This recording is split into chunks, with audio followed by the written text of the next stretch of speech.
Hello and welcome to Extended Play from the Classic Gaming Expo in Las Vegas, Nevada. I'm Kate Patello. And I'm Adam Sessler. Now, this is one of your best opportunities to catch up on some very old and rare video games. And just looking around, it reminds you that it wasn't all that long ago that controlling a cursor and a stick in a game of Pong was the height of gaming cool. Oh, yeah, now obviously we've come a long way since then, but you know, no matter how much you soup up the graphics and the sound, it's all about one thing: fun.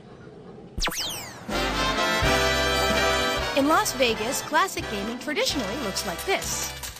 But here at the Classic Gaming Expo, it looks more like this. Every year, hundreds of enthusiasts get together to immerse themselves in rather non-immersive games. While grooving to the beat of a saran wrap-clad band called 8-Bit Weapon, fans perused some of their favorite old games. My favorite classic game is Mach 3. Joust, Reactor, Space Ace, Miss Pac-Man. Some came to compete. I have the world record for Gorp at 653,000 points, but I have flipped a million on it, and I'm going to try to replicate that today. It's a very competitive environment, which is one of the benchmarks of old classic gaming. It's high score based, so it's highly competitive, and people are constantly trying to improve their skills. The holy grail of grails in video game playing, and this classic gaming, is getting the first million points on Ms. Pac-Man. And when someone starts getting close to one of these incredible benchmarks, the rest of the entire hobby does pay attention and are indeed impressed. While the arcades were full, a museum area displayed consoles from another lifetime. There were Ataris, Intellivisions, ColecoVisions, and even an Odyssey, first ever video game console. We heard lots of reasons why these fans prefer the old school. The games today are just really fast-paced, and you have to sometimes take you a month just to read the manual, and it's sometimes just too complicated. I like the older games better because most of them are less violent than the newer games. To me, a lot more fun. Once you get those big dots, you get to try to get the bad guys. It seems like the big movie productions now, they're not actual games anymore. There's just no gameplay anymore. Vendors lined the hall, hawking everything from old games to, well, old stuff. And people were buying. We grew up with these video games. We used to put quarters in them. We didn't have PlayStation. We didn't have Sega and all the rest of those. So now we put them in our houses beside the pool table, and we've had friends over and having a get-together, and we all play pool and video games at the same time. They want to get a part of their teenage years back, so they buy a game from us. Whether buying, trading, or playing, classic gamers spent this weekend living in the past and loving it. It's all part of a big phenomenon that is really indicative of this new growing hobby that's going to be as big as baseball card collecting or stamp collecting or who knows what. Now, while you can earn points in Dragon's Lair, it's really one of the first games that you play less to brag about how well you did to your friends and to actually see what was going to happen next. And eventually we're going to re-experience it in 3D. Now, some game news. Times have changed for God Games, the venerable publisher of Railroad Tycoon 2 and the recent hit Max Payne. The company will relocate to the parent publisher Take-Two Interactive's New York office. CEO Mike Wilson and the majority of his staff will remain in Dallas and work on a new project, Substance TV, a DVD-based video magazine.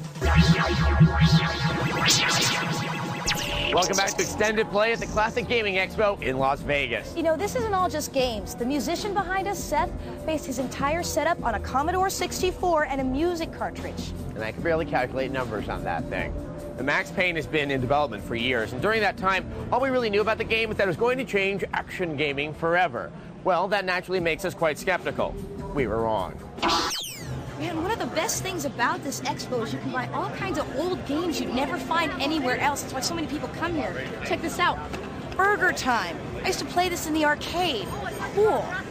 Now, our next game is describing itself as the first in a new genre called Panic Action. I don't know, is it something new or is it just the same old survival horror? Well, watch our review and decide for yourself. Here's Extermination. So if you're disappointed by Extermination, bear this in mind. It won't be too long before you'll be playing Devil May Cry. Now, if you still have your NES and you're still trying to fight your way through some Konami games, you might appreciate this code. It's not just a code, it's the code. Still trying to figure out a way to finish Contra on the NES, but keep dying over and over and over again? Maybe you've forgotten the now legendary Konami code. So for the last time, here it is. On the title screen, press up, up, down, down, left, right, BA, and start. You'll start the game with 30 lives instead of the measly 3.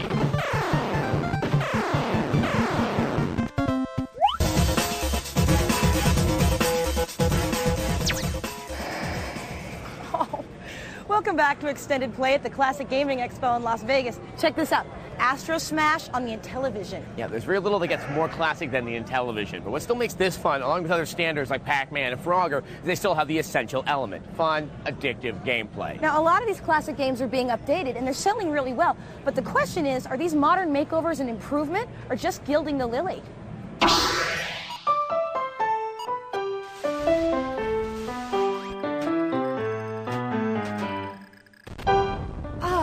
Classic games. Who can forget the endless hours in that dank arcade or greasy pizza parlor with these technological marvels? Many developers have tried to bring these games into modern times with limited success.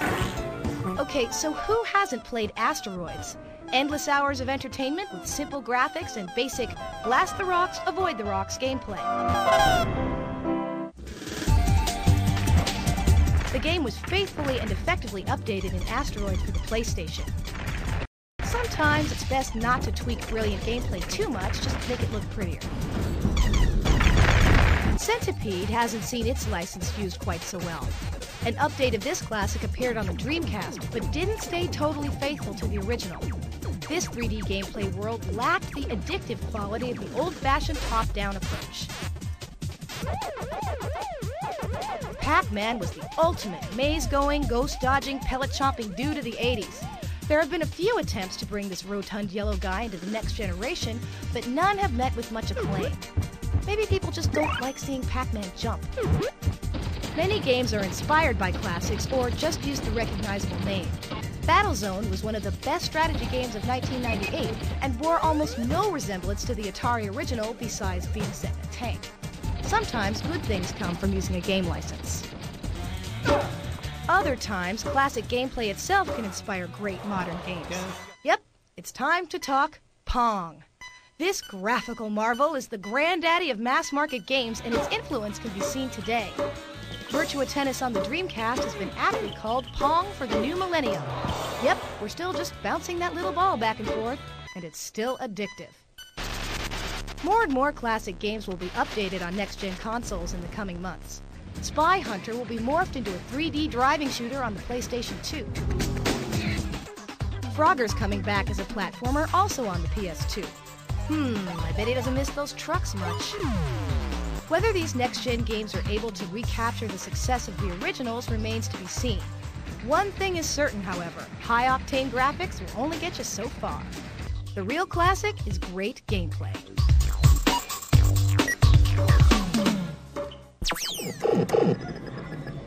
You know, for some people, it's classic games like Tempest here or nothing. Now, for some weird reason, when I was growing up, only the bad kids were into Tempest. Now me, I was into Miss Pac-Man. So what was your favorite arcade game? Email us and let us know. Now, for those of you flight fans looking to be Top Gun when the Xbox rolls around, here's an early look at Air Force Delta.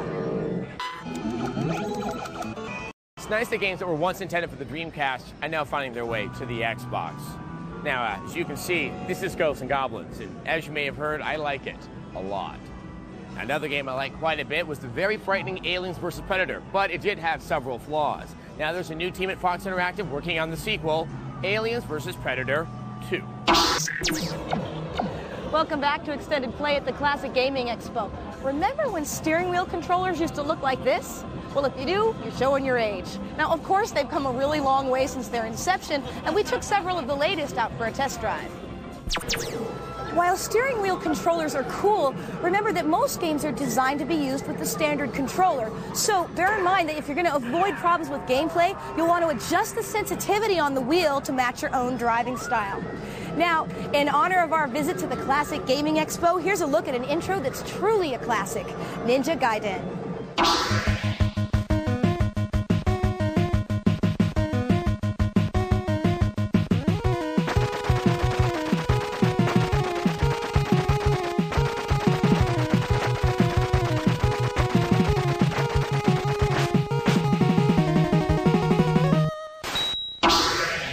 you wonder what an updated version of the Ninja Gaiden intro would look like. And with updated games on the mind, you probably notice your tricks for beating the original game don't work too well with their updated counterparts. So here's a strategy guide if you're experiencing some classic frustration.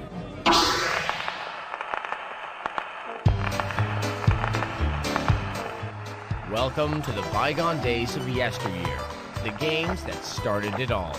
Today we bring you strategies from the mother of all game consoles, the Atari 2600.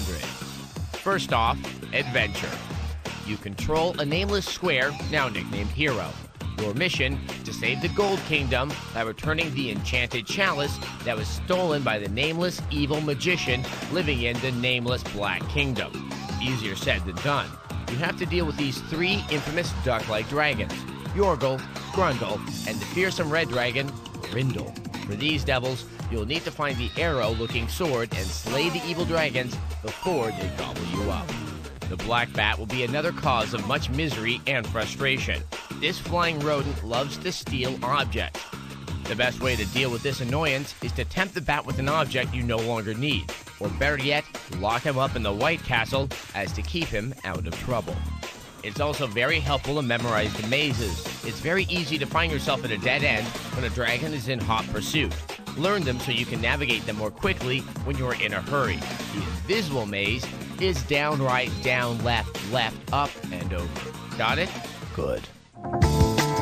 Next up, Pitfall, a fan favorite swinging onto the scene in 1982. The plot: help Pitfall Harry get all the treasure in the jungle within 20 minutes without succumbing to the 7 deadly obstacles. Fire, rattlesnake, scorpions, opening marsh pit, random holes, rolling logs, alligator. Most of the obstacles are easy to avoid. Just hit that red button on the old Atari joystick and jump or swing over. Where it gets tricky is right here. See the 3 alligator heads sticking out ready to eat you alive? To get across, you have to jump on the alligator eyes. If you move too far over to the left, you will be chomped.